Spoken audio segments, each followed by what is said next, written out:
Méditation du 23 juillet, vitesse assourdissante. Venez à moi, vous tous qui êtes fatigués et chargés, et je vous donnerai du repos. Matthieu 11, verset 28. Avez-vous l'impression de vivre à une vitesse assourdissante? Nous pensons souvent que le progrès signifie que les choses se font plus rapidement. Les ordinateurs, les usines et les téléphones portables ont tous un objectif commun: accélérer un processus donné et réduire l'attente.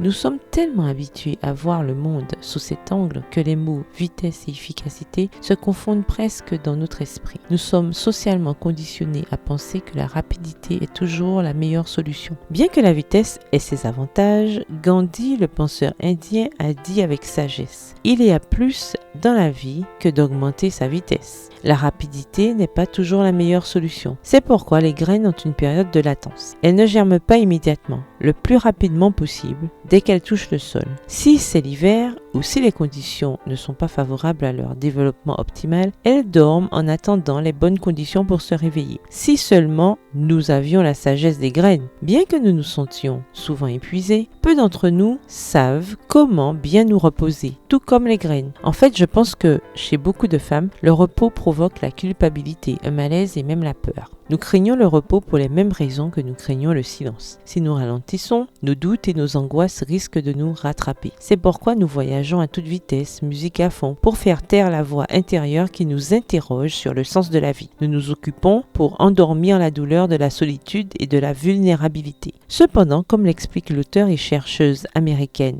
Brené Brown dans La force de l'imperfection, nous ne pouvons pas engourdir les émotions de manière sélective. Lorsque nous engourdissons des émotions douloureuses, nous engourdissons également les émotions positives. Aller à toute vitesse nous fera ressentir moins de douleur, mais aussi moins de joie, moins d'amour, moins de tout. Se reposer est un acte de courage émotionnel. C'est déclarer la guerre à la consommation à outrance et à la frivolité.